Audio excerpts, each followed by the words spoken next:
May dalawang tableta ang nakahiga sa harap mo. Ang isa ay gumagana ng 4 na oras, ang isa naman ay buong isang araw. Halos magkapareho ang presyo, pero hindi lahat ng lalaki ay kayang pumili ng tamang isa. At ngayon, ipapaliwanag ko sa iyo kung bakit napakahalaga nito, lalo na para sa iyo. Magsimula tayo sa pinakapayak. Ano ba talaga ang ereksyon? Hindi ito tungkol sa lakas at hindi rin tungkol sa edad. Ito ay tungkol sa daloy ng dugo sa katawan. Kailangang makarating ang dugo sa tamang lugar ng mabilis at manatili roon sa sapat na haba ng oras. May isang maliit pero napakahalagang protina sa katawan na responsable sa prosesong ito. Ang tawag dito ay PDE5 o phosphodiesterase type 5. Maliit na protina pero napakalaki ng papel sa katawan. Iisa lang ang trabaho nito, sirain ang signal ng pagpapalawak ng mga ugat pagkatapos itong lumitaw. Ibig sabihin, literal na isinasara ng protinang ito ang daloy ng dugo matapos itong magsimula sa katawan. At ang dalawang tableta na pinag-uusapan natin ay gumagawa ng iisang bagay. Hinaharangan nila ang PDE5. Kapag nakablock ang PDE5, nananatili ang dugo kung saan ito kailangan. Hindi muling sumisikip ang mga ugat ng katawan. Pero may isang mahalagang punto. Iba ang paraan ng pagharang nila sa protinang ito at dito nagbabago ang lahat. Pag-usapan natin ang sildenafil. Ito ang kilalang mabisang gamot na naimbento pa noong 1997. Mabilis kumilos ang sildenafil. Sa loob ng 30 minuto, ganap na itong umepekto sa katawan. Pero mabilis din itong nawawala. Pagkalipas ng 3 hanggang 4 na oras, hindi na ito sapat para sa katawan. Bakit eksaktong 4 na oras? Ito ay tungkol sa bilis kung paano binabasag ng katawan ang gamot sa loob nito. Mabilis magtrabaho ang atay, kaya lumalabas ang sangkap mula sa sistema ng katawan sa loob lamang ng ilang oras. Ngayon ipapaliwanag ko sa iyo ng detalyado ang mekanismo ng pagkilos ng sildenafil. Makinig kang mabuti. Umiinom ka ng tableta, napupunta ito sa tiyan, at doon nagsisimulang masira ang balot nito.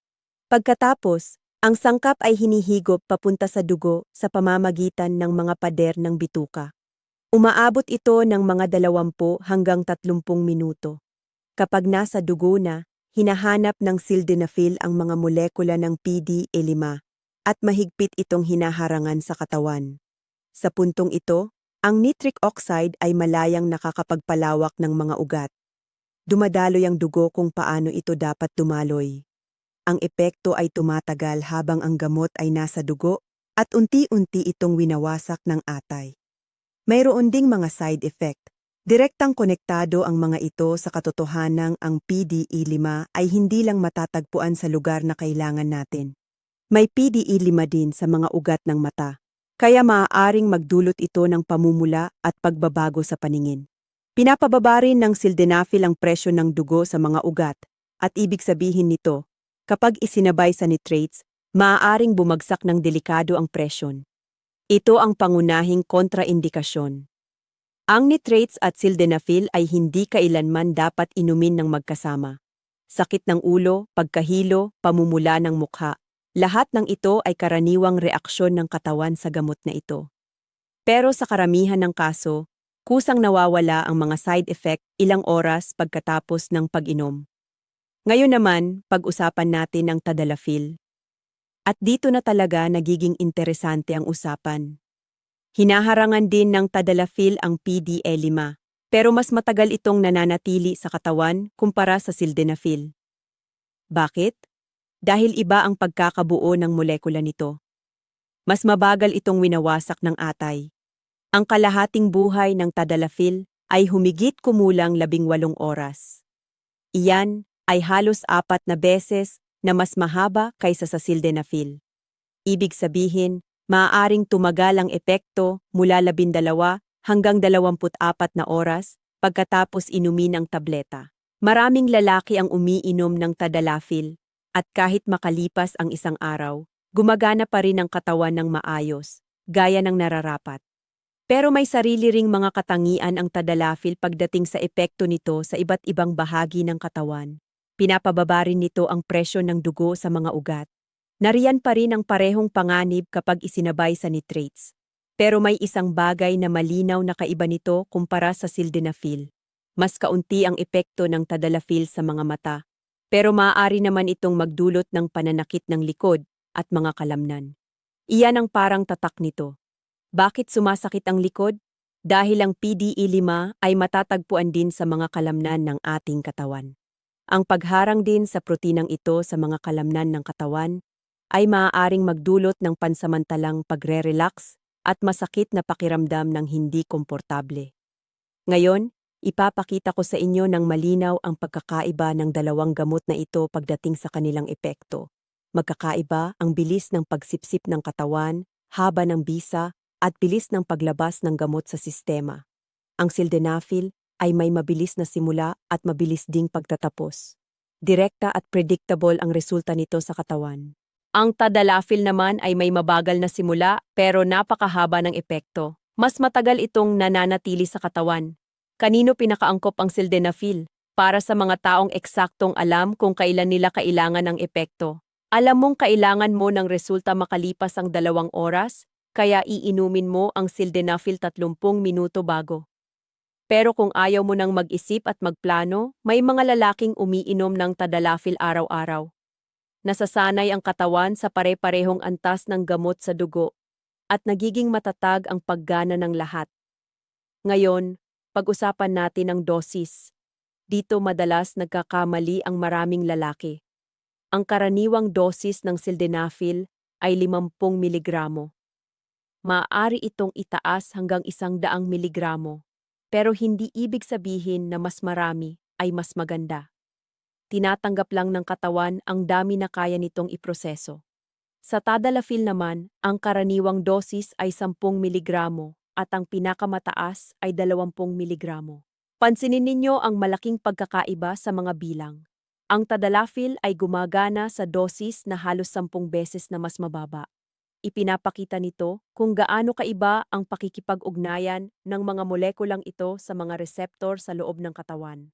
Ang reseptor ay parang kandado at ang molekula ng gamot ay parang susi. Kailangang eksaktong magtugma. Ang tadalafil ay may mas mataas na affinity sa PDE5, kaya mas mahigpit itong kumakapit sa katawan. Ang sildenafil ay may bahagyang mas mababang affinity, kaya mas mataas ang dosis pero mas mabilis din itong lumalabas sa sistema. May isa pang mahalagang bagay na dapat maunawaan. Nakakaapekto ang pagkain sa bilis ng bisa ng gamot. Mas mainam inumin ang sildenafil ng walang laman ng tiyan dahil pinapabagal ng matatabang pagkain ang pagsipsip nito. Ang tadalafil ay mas matatag pagdating dito. Halos walang epekto ang pagkain sa bisa nito. Iba naman ang usapan pagdating sa alak. Parehong pinapalakas ng dalawang gamot ang pagbaba ng presyon kapag may alak. Hindi kayang iproseso ng katawan ang dalawang sangkap ng sabay. Sobrang bigat ito para sa sistema. Bumabagsak ang presyon, umiikot ang ulo, nanghihina at maaaring mawalan ng malay. Totoong panganib ito. Kaya simple ang tuntunin. Maghintay ng hindi bababa sa 4 na oras sa pagitan ng pag-inom ng alak at alinman sa dalawang gamot. Ngayon, tungkol sa isang bagay na hindi alam ng marami. Hindi kusang lumilikha ng ereksyon ng mga gamot na ito. Hindi. Inaalis lang nila ang hadlang sa katawan. Kailangang manggaling pa rin sa katawan ang unang signal at iyon ay ang pagpukaw o pagnanasa. Kung walang signal na yon, hindi dadaloy ang dugo sa tamang lugar. Gumagana lang ang gamot kasabay ng natural na reaksyon ng katawan. At dito na tayo napupunta sa tamang pagpili sa pagitan ng dalawa. Alam mo na ngayon kung paano gumagana ang dalawang gamot sa loob ng katawan. Ihambing natin sila ng mas detalyado. Unang pamantayan, bilis ng epekto. Sino ang nangangailangan ng mabilis na resulta? Ang sildenafil ay nagbibigay ng epekto sa loob ng 30 minuto hanggang 1 oras matapos inumin. Ang tadalafil ay mas mabagal magsimula at maaaring umabot ng hanggang 2 oras bago ganap na umepekto. Ikalawang pamantayan, haba ng bisa. Dito malinaw na panalo ang tadalafil. 12 hanggang 24 na oras kumpara sa 3 hanggang 4 na oras ng sildenafil. Malaking pagkakaiba ito para sa katawan ng lalaki. Ikatlong pamantayan, mga side effects sa iba't ibang sistema ng katawan. Ang sildenafil ay mas nakakaapekto sa mga mata. Ang tadalafil naman ay mas madalas magdulot ng pananakit ng likod at kalamnan. Pareho silang maaaring magdulot ng sakit ng ulo. Ikaapat na pamantayan, compatibility sa pagkain. Mas maayos dito ang tadalafil. Ikalima, presyo. Pareho ng available ang dalawang gamot sa generic na bersyon. May isa pang paraan ng pag-inom na hindi alam ng marami. Ang tadalafil sa mababang dosis para sa araw-araw na paggamit. 5 mg bawat araw. Sa ganitong paraan, may palagi ang mababang antas ng gamot sa dugo. Hindi mo na kailangang mag-isip ng oras at magplano. Natural na lang itong gumagana. Pero may mahalagang detalye. Para sa araw-araw na pag-inom, kailangan ng kumpletong pagsusuri ng doktor. Bakit? Dahil ang tuloy-tuloy na pagharang sa PDE5 ay nakaaapekto sa mga ugat ng buong katawan. Puso, mga ugat, at bato. Kailangang masigurong maayos ang lahat bago pumasok sa ganitong regimen. Ngayon naman, pag-usapan natin ang mga bagay na hindi dapat gawin kahit kailan. Huwag kailanman pagsabayin ang sildenafil at tadalafil. Kahit minsan. Delikado ito. Ang dobleng pagharang sa PDE5 ay biglang nagpapababa ng presyon sa lahat ng ugat ng katawan hanggang sa mapanganib na antas. Ang resulta ay pagkahimatay at hindi makontrol na pagbagsak ng presyon.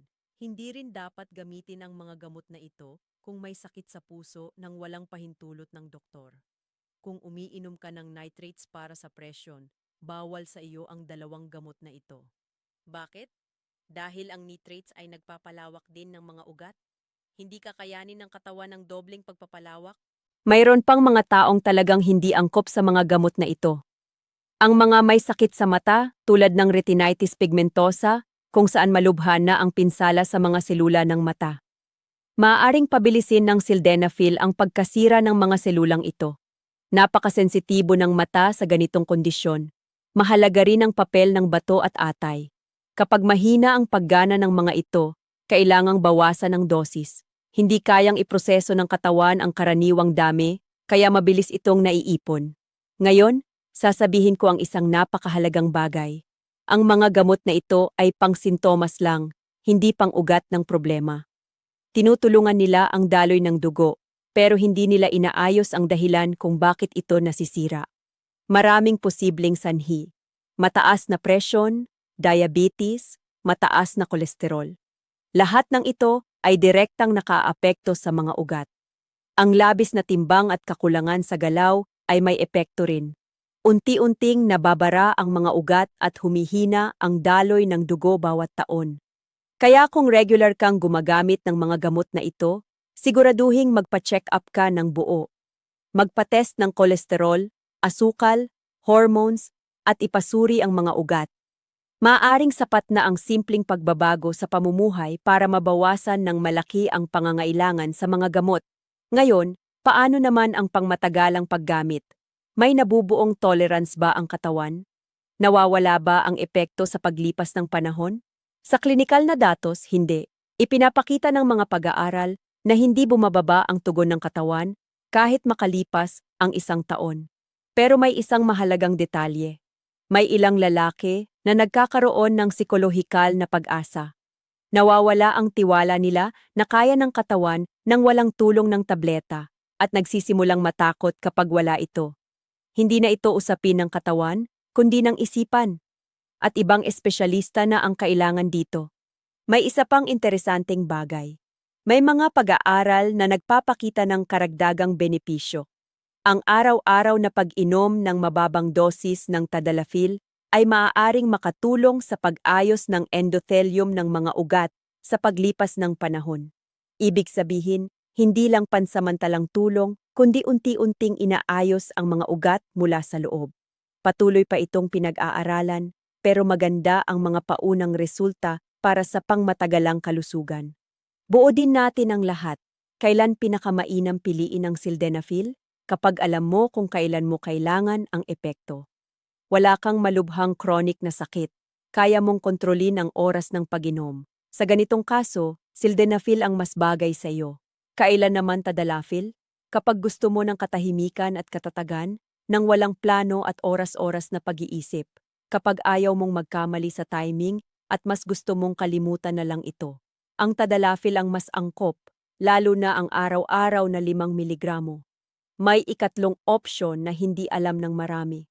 Pagsasama ng tamang pamumuhay at gamot, ehersisyo, tamang timbang, pagtigil sa paninigarilyo, at limitasyon sa alak ay nagpapabuti sa kondisyon ng mga ugat at posibleng bumaba ang dosis ng gamot o dumating ang panahon na kayanin na ng katawan mag-isa. Ito ang pinakamagandang senaryo kapag ang katawan mismo ang muling nakakakontrol. Tandaan, bawat katawan ay natatangi. Ang perpekto para sa isa ay maaaring hindi bagay sa iba. Kaya palagi kong sinasabi, magsimula sa doktor, hindi sa internet, hindi sa kaibigan, kundi sa doktor. Siya lang ang titingin sa iyong mga pagsusuri, presyon, at kalagayan, at magsasabi kung ano ang tama para sa iyo. Hindi ito kahinaan. Isa itong anyo ng pag-aalaga sa sarili. Huling punto. Isang tanong na kinatatakutan itanong ng maraming lalaki, kahit sa pinakamalapit sa kanila. Normal ito. Nangyayari ito sa milyon-milyong lalaki sa buong mundo araw-araw. Pagkatapos ng edad na 40, patuloy itong dumarami, pero may mga solusyon